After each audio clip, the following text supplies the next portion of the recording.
ইসলামী আন্দোলন বাংলাদেশ দাগনভূঞা উপজেলা শাখা কর্তৃক আয়োজিত ত্রাণ কার্যক্রম চলতেছে। আমাদের দায়িত্বশীল বৃন্দ অলরেডি অনেকজনে চলে গিয়েছেন, আর অনেকে আছে।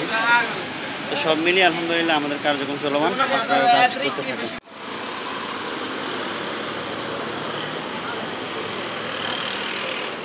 আসসালামু আলাইকুম রহমতুল্লাহি ওয়া বারাকাতুহু। মুহূর্তে আছি দাগনভূঞা এবং দাগনভূঞা ফেনী মহাসড়কে। এই যে দেখতে পাচ্ছেন লোক সমাগম, এটি হচ্ছে দাগনভূঞা 0 পয়েন্ট চত্বর। আর এখান থেকে আত্মরূপ স্কুল মার্কেট হয়ে আত্মরূপ স্কুল, এই অন্ধকার যেখানে দেখা যাচ্ছে এটাই হচ্ছে আত্মরূপ স্কুল। এখানে অনেক জনই আশ্রয় নিয়েছে এখানে, এবং অনেক দায়িত্বশীল বৃন্দ আছে, তারা এখানে কাজ চালিয়ে যাচ্ছে। এছাড়াও দাগনভূঞা বাজারের আরও যে প্রতিষ্ঠানগুলো আছে, দাগনভূঞা আজিজিয়া ফাজিল মাদ্রাসা, দাগনভূঞা বালিকা উচ্চ বিদ্যালয়, দাগনভূঞা একাডেমি সহ বিভিন্ন যে প্রতিষ্ঠানগুলো আছে সেগুলোকে উন্মুক্ত করে দেওয়া হয়েছে আমাদের দুর্যোগে যারা পড়েছে তাদেরকে আশ্রয় দেওয়ার জন্য।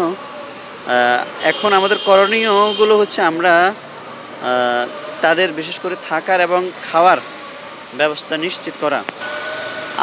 আর মোটামুটি হচ্ছে দাগনভূঞাতে সেই সকাল থেকে শুরু করে এখনো পর্যন্ত উদ্ধার কার্যক্রম চালিয়ে গিয়েছিল আমাদের কর্মীরা। অনেক জায়গা থেকে এখনো পর্যন্ত উদ্ধারের কার্যক্রম চলতেছে, ট্রাকে করে বিভিন্ন মাধ্যমে তাদেরকে উদ্ধার করার চেষ্টা করতেছে। বিভিন্ন জায়গায় পানির স্রোত বাড়ছে এবং বিভিন্ন জায়গায় আমি ঘুরে ঘুরে বিকেলবেলায় দেখেছি স্রোত বাড়ছে এবং স্রোত কোথাও কোথাও আবার কমছে পানি। তো সব মিলিয়ে এক এক জায়গার পরিস্থিতি এক এক রকম। আপনারা এখনও দেখতে পাচ্ছেন যে এই যে আমাদের অনেক ভাইয়েরা ফেনীর উদ্দেশ্যে রওনা দিচ্ছে, জানি না তাদের গন্তব্য কোথায়। আশা করি রাতের মধ্যে পানি আরও কমবে। আপনারা সবাই দোয়া করবেন ফেনীবাসীর জন্য, এবং দাগনভূঞাতে যারা আছে তাদের জন্য দোয়া করবেন যেন দাগনভূঞার ভাইয়েরা নিরাপদ স্থানে সবাই চলে আসতে পারে। সবাই দোয়া করবেন এবং ভিডিওটি শেয়ার করে দেবেন।